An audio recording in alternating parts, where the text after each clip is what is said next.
This PPT has been prepared by referring many sources from the internet, textbooks, and reference materials. I do not claim any originality in preparing this PPT or video. Welcome to the next session in planning. In this session, we will discuss about various steps in planning.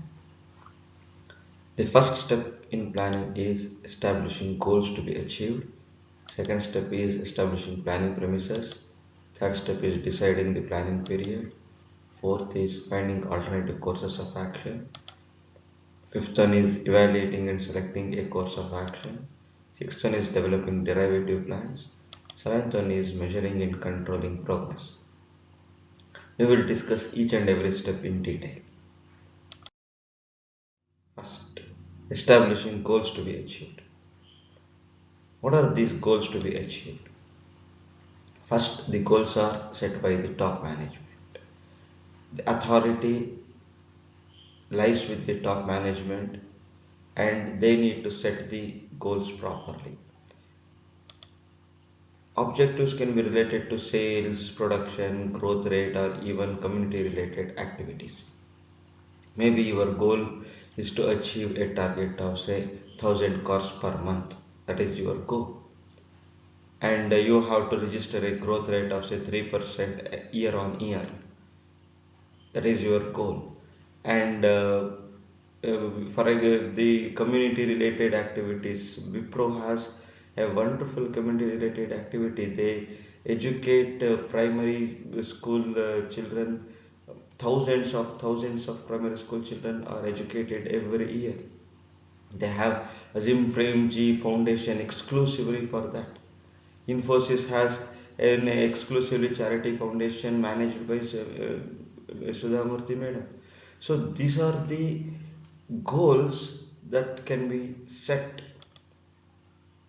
Objectives selected depends on the abilities of the company, values and ethics of the top management hold, and the mission of the company.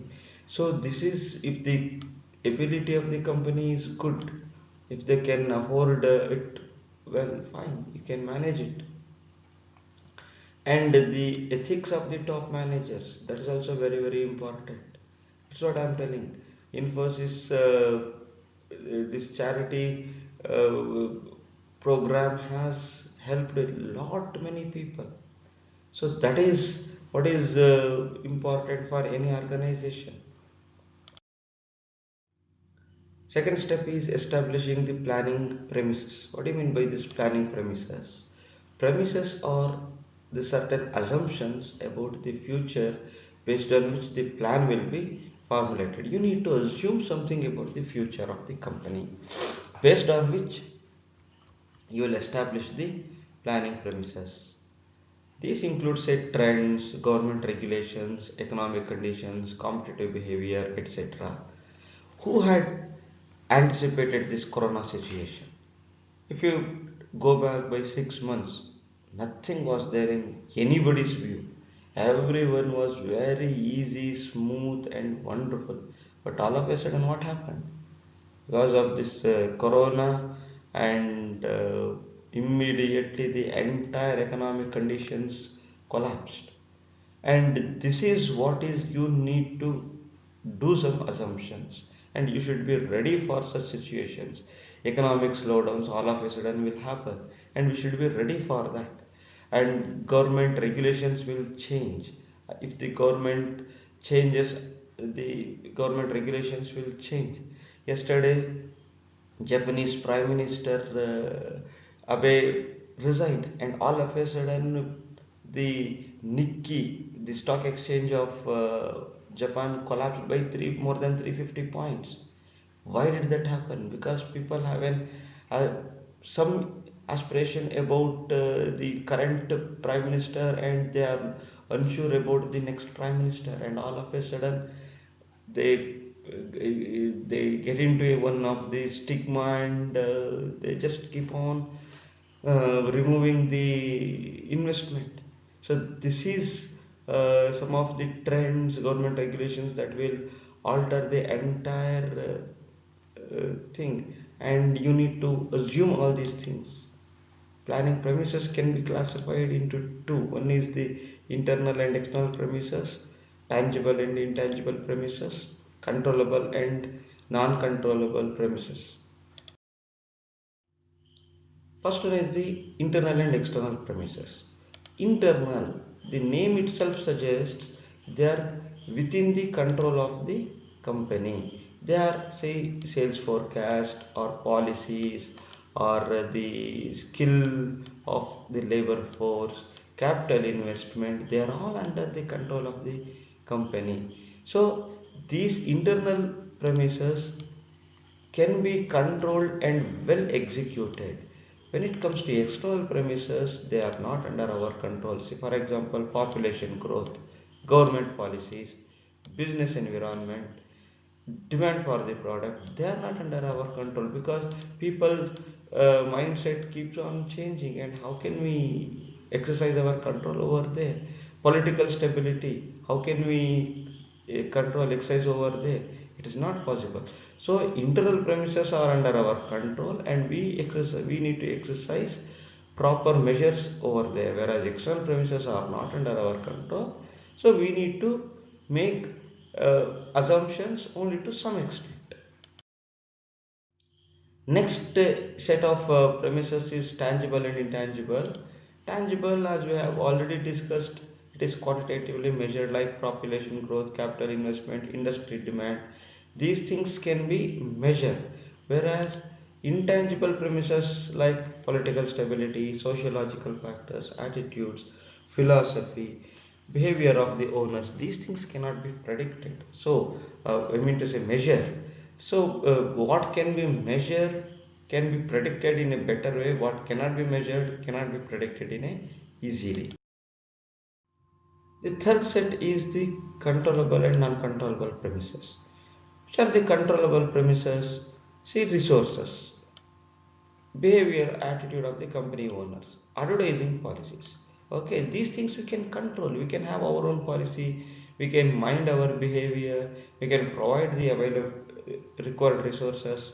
But when it comes to factors like say strike, discoveries and inventions, emergency, they are not under our control. Even after you give any of the facilities, people go for lockout, strike out, and all those things. Discoveries, inventions, again, they are not under our control. It happens. Okay, and emergency situation, again, natural calamities may lead to this emergency situation. Natural calamities, they are not under our control. So these are the things which are controlled and non-controlled emissions. The third step in planning is deciding the planning period. What is that planning period? It may vary from few months to few years based on the factors like lead time in development commercialization of a new product. So, for example, vaccination for COVID-19 is under development. First, they said it will take few months. Now, it's not sure that it will be developed within few months. It may take another year. So, they are predicting by 2021 the vaccination would be ready. It has to be tested before making it foolproof. So, these are the issues that will decide about the planning period. We cannot just decide that everything will go or happen within few months or few days. No, some of them will have to be extended beyond few months. Payback period. The next factor that affects the planning period is payback period. What is that payback period? That is the period within which all our investment can be obtained back. So that is payback period. So if our payback period is short, then our planning period can also be short. If our payback period is long, and the planning period will also be extended. Length of commitments already made. If you have made already say certain commitments to certain parties, now those resources have already been allocated to them. You cannot divert those resources. So that will again decide about the planning period. The fourth step is finding alternative courses of action. Different courses of action can be whether to train the locally available people or to hire from outside. Now you are changing the entire industrial setup. While changing the industrial setup, would you like to train the locally available people or would you like to hire from outside? See now, the situation is something like people had come from far off places like Jharkhand, West Bengal, Uttar Pradesh to work in Bangalore industries. But due to lockdown and all those things, they have moved away and they are not ready to come back. Okay, when they are not ready to come back, what do? Should I stop the entire work? No, I cannot afford to stop the entire work. What I have to do is that I have to take a decision to train the locally available people. Or else, what I can do, they have moved to industries, they have moved to villages. I mean to say, let me start an industry in the village itself. That is my second policy. So these are the things which I have to think about of various courses of action. Whether to sell directly or to outsource it to marketing company. Many companies do that. They do not have a proper marketing setup. That's why what do? They go with the already established marketing company and they provide that company's brand. They enjoy that company's brand and they sell their product to uh, through that company. And in some of the companies wrappers, you might have seen that imported by one company, marketed by another company, manufactured by another company. So these are the things which will decide about the future of the company. Alternatives, if do not meet the minimum requirements, can be rejected in the beginning itself. If it is not a feasible option, better reject it in the beginning. The fifth stage is evaluating and selecting a course of action. You have got many options and alternatives which are best suitable at that particular situation must be selected finally. While evaluating the factors, you may consider, say, profit, investment required, risk involved. These are few of the factors which can be taken into consideration while selecting the alternatives. The sixth step is developing derivative plans. After formulating plans, it must be translated into day to day operations. You have got a proper plan to be executed, and that has to be converted into a day to day operations. Now you are implementing those plans.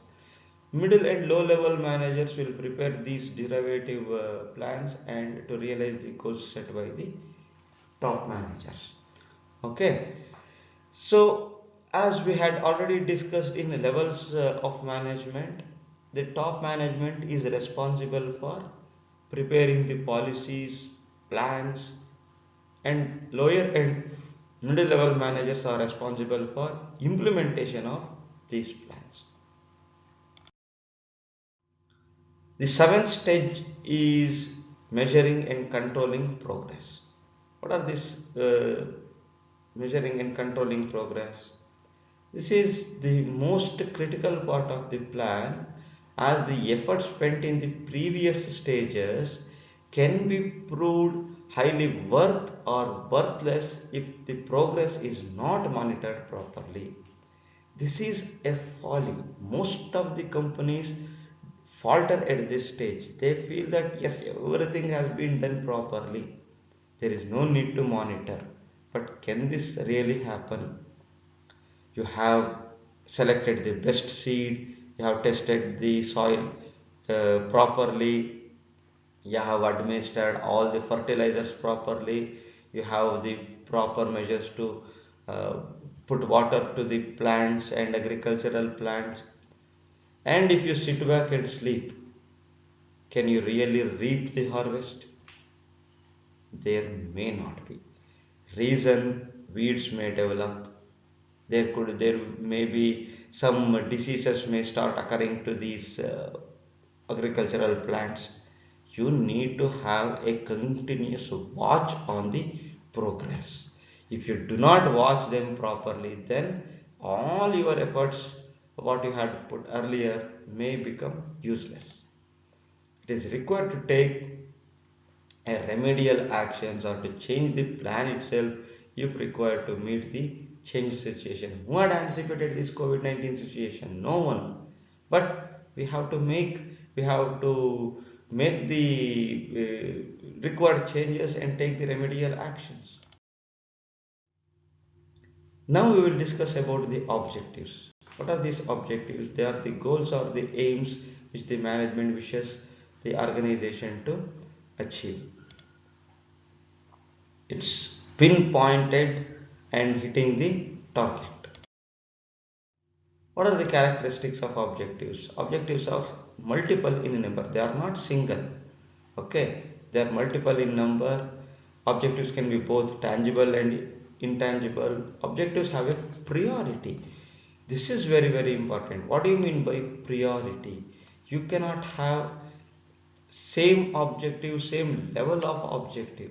You need to prioritize them. Some of the objectives will be highly prioritized, some of them will be taken to second level, third level, like that. Objectives are generally arranged in a hierarchy. So top level will have certain objectives, middle level will have certain objectives, lower level management will have certain objectives. That is the meaning of objectives are generally arranged in hierarchy. Objectives sometimes clash with each other. This is also very, very important. You have set certain objectives. When you have set certain objectives, you are going to meet them, but all of a sudden situations change and you may have to change your objectives, or some other objective will creep in and they may start clashing with each other. Which objective must be selected now? That is the dilemma, which means or which lead to clashing of objectives with each other. Requirements of a sound objective. What are the requirements of a sound objective? Sound objective means a good objective. It has nothing to do with the sound. A sound objective means a good objective. What are the requirements? They must be both clear and acceptable. Should be able to understand it, clear, and you should set an acceptable objective. Don't set an objective which cannot be achieved, which cannot be accepted. Based on the limitations of your the company, constraints of the company, you have to fix an objective that are very, very clear and acceptable. They must support one another rather than clashing with each other. You have to set objectives that must support one another. You have to build one objective over the other so that the objectives do not clash with each other.